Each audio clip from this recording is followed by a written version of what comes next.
So, what's at stake? For you especially, as you go out in the civic space, this is a chart looking at the stories about the election, the 2016 election on Facebook, in the 3 months before the election between Clinton and Trump. And what it does is track the 20 most engaged and popular, well-documented, fact-based stories, and the 12 most popular stories that are either totally fabricated or come from hyper-partisan blogs. I want you to see what happens in the last 3 months before that election. Which stories are getting more attention on Facebook, where many adults, most adults, get their news?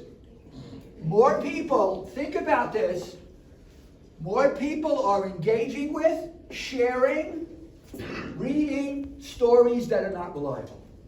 And we're making a decision about the most powerful person in the world. I don't care if you're a Republican, I don't care if you're a Democrat, I don't care if you're independent. This should really scare the hell out of you, right? And we're worried about what's going to happen in the next election. We have people who still continue to believe stuff that's not true. So if you look at 2017, 31% of Americans still believe that Obama was not, or probably was not, born in the United States. Oh my God, how's this possible? He put his birth certificate online. What's going on? These are some of the challenges, and of course overseas it's even more dangerous. Internet posts about child kidnappers coming into your community have resulted in mobs murdering a lot of innocent people. So the question I have for you at the moment, I want to stop for a second, is your generation, do you think, ready for this world? You're the digital natives. You're the people who grew up with all the technology. Are you ready to deal with this? What do you think? Nah. Take a look at what I gave you. I gave you something. I want you to look at this. I want you to look at this handout. The one that starts with Uncle Sam and this other story. So Stanford University did the biggest study in the United States of your generation, of college and high school and middle school students, and their ability to judge the credibility of news and information online. And they gave them a whole series of exercises, and in fact, you're going to talk to one of the researchers soon in the podcast. Yes, so promo, tomorrow we're speaking to a guy named Joel Breakstone, who's the director of the Stanford Education History Group that did this study. So tune in to our podcast next week for more on this. So the first question they gave, one of the questions they gave is this first question. They said to students, listen, we want you to go to this website by the Atlantic magazine, and there are 2 stories on this website, and we want you to decide which of these 2 stories you would use to make a reliable decision about the nature of climate change in the United States. What's the nature of the problem? How significant is the problem? Okay, so they asked your contemporaries and your colleagues to do it. So what's the answer? Take a look at this very carefully. Take a look at it. We need more. We're coming. I'll be there in a second. I just want to make sure everybody sees this. Charlotte, could you help hand out that? Yeah, can you, anybody doesn't have it, raise their hand. Okay, wow, okay. You may have to share them. You may have to share them, all right? Question 1. And we'll distribute this electronically so you can have it. Question 1, look at this carefully, and I apologize for the reproduction. Look at the type carefully. Which of these 2 would you go to make a reliable judgment on climate change, and why? And please introduce yourself as you answer this for Howie. Yes, I think your hand up was first. Go ahead. Yeah, well, probably the left one. Nathan, will you introduce yourself? Yeah, so I'm Nathan from Algrep. And the right one is sponsored by Shell, Right. which isn't good for climate change. Why not? Because Shell's an oil company and you don't want that company to write articles about climate change. Okay, anybody else? Yes. I was also going to Introduce yourself. My name's Raisha. I was also going to say left because on the bottom, if you look next to the author's name, it says science. So maybe it looks more credible. Is it more credible? Not necessarily, but like I would assume so. Okay, you would assume so. Anybody else? Yes. The one on the left Introduce also has- yourself. oh, I'm Julia. The one on the left also has an author listed, and the second one does not, so you don't really know where it's coming from. Okay, so what do you think most American students said? Probably the right. 70% of your fellow students in America picked the Shell Oil story. Oh my God. Think about that. 70%. And when they asked, yes. But the right, it seems more reasonable. The left is more alarmist. And so if you're not already alarmed, you might pick the right. It could be, you may be right. When they asked a subgroup of students, why did they pick this? Why did they pick the one? A bunch said it has graphics. It has cool graphics. And we really like data and graphics.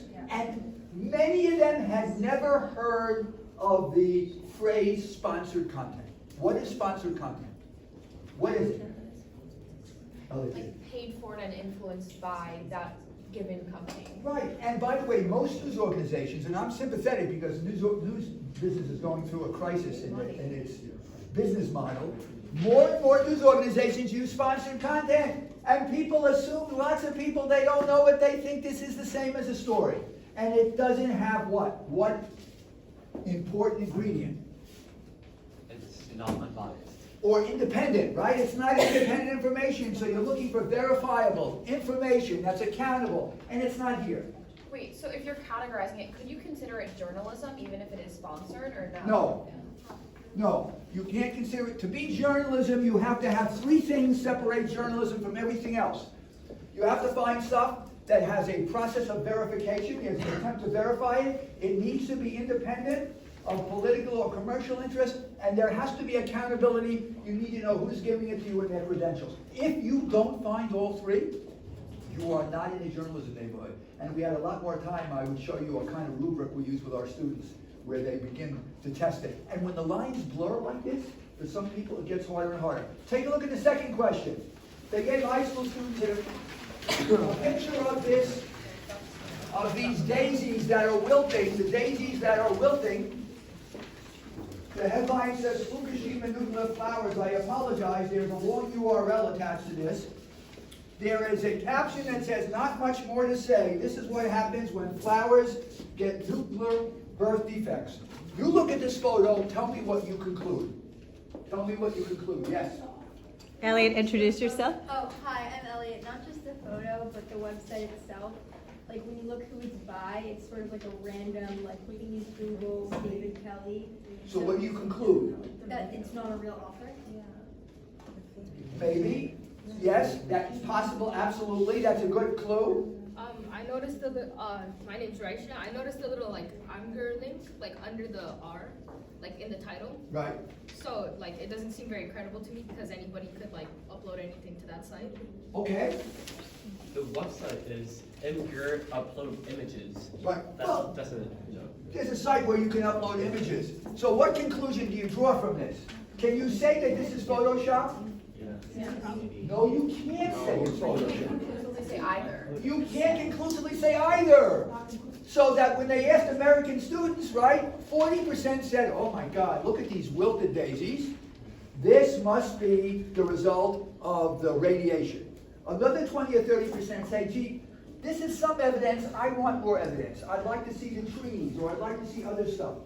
Only 20% of your fellow students got the right answer, which is, I can't tell anything for sure. I don't know for sure who took it. I don't know for sure when it was taken. I don't know for sure where it was taken. They asked those questions. That's all Stanford was looking for, is to see if people were asking the right questions. By the way, a whole bunch said it was Photoshop. It's not Photoshop. This is a real picture of daisies. The problem is in Japan, there are wilted daisies all over the country. This was taken 60 miles away from the power plant. The levels of radiation were not particularly high, higher than other parts of the country. Okay? It's asking the right questions. It's being critical. It's thinking it through. The deficits are enormous. What's at stake? We know the misinformation about measles is creating a tremendous new problem for us. right? And better journalism is not going to save us. Look at what's happening to newspapers in America in terms of newspaper reporters. Number of reporters steadily going down because of a lot of economic problems. We have fewer reporters. We have fewer filters. We are now in control of this information revolution. We have power and responsibility, but it demands responsibility now. And algorithms aren't going to save us. Rank is not the same as reliability. I want you to remember this. It's not automatically the same, nor is popularity on the number of likes or tweets. That's not a surrogate for whether something is reliable or not, right? We just talked about that. So, what are the 3 or 4 things I want to leave you with that I hope you can use or think about as you go forward? And before I do that, I just wanted to mention on the independence question and the blurring of the lines, I want you to take a very quick look. Do not read the whole thing. The Facebook story I gave you about Facebook and Teen Vogue. Has everybody taken a look at that? And had anybody heard about this story, Facebook and Teen Vogue? No? So Teen Vogue did a story they posted about how Facebook is fighting disinformation. And Sheryl Sandberg was so happy with that story, she tweeted it to everybody and said, look at the story about the women and Facebook and how we're all fighting disinformation. Only what came out after the fact? It wasn't fake, it was sponsored. Facebook paid for it. And accidentally it wound up in the news feed of Teen Vogue. And they had to apologize. And then I gave you another story, especially for the men in the audience, about what spread on the internet like wildfire last week in light of the Iran confrontation. Possibility of a draft. Draft. We're all going to be drafted, and there all this stuff being called up. Women are not yet being called, by the way. You should feel slightly reassured. And it was all a hoax. And it spread virally, tapping into the anxiety that a lot of high school students feel, and others feel about what's going to happen to them. So when it plays into people who already are nervous and alarmed and are worried, they don't vet it, they immediately share it with everybody. Everybody. So what do we do? First thing, quickly. I've said this to you and I apologize if this sounds like slogans rather than anything in depth, because I'll get to what you can do coming out of here. Interrogate, not consume. Your job now is not to be a passive consumer, but to interrogate, ask a lot of questions, think about what you're doing. What do I know? What kind of evidence there is? Joel Breakstone will talk more about this. What don't I know? Think about it. Don't be lazy and sloppy, which is 3/4 of the problem. When we first started our course at Stony Brook, we pioneered the first course in news literacy, and we taught it to 11,000 students, and it's at 20 other universities, and it's in 15 countries. We used an example of Hurricane Katrina, which struck New Orleans.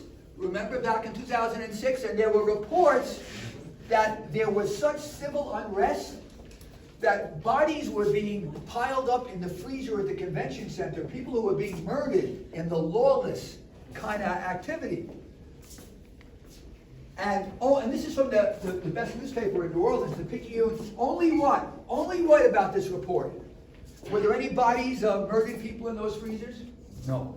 The reporter was so embarrassed that he could get this wrong, that he went back and re-interviewed every single person he talked to. And he found the 2 guards who were in front of the freezer, who told him, they opened the freezer a little bit, and they said, you know what's inside? There's an old woman who was killed, there's a young girl who was raped, etc. And he said to them, how could you tell me this? And they said, well, that's what we were told by the guards who were on duty before we got here. So he said, the reporter said, the biggest problem I ever made in my professional life was not opening the freezer myself.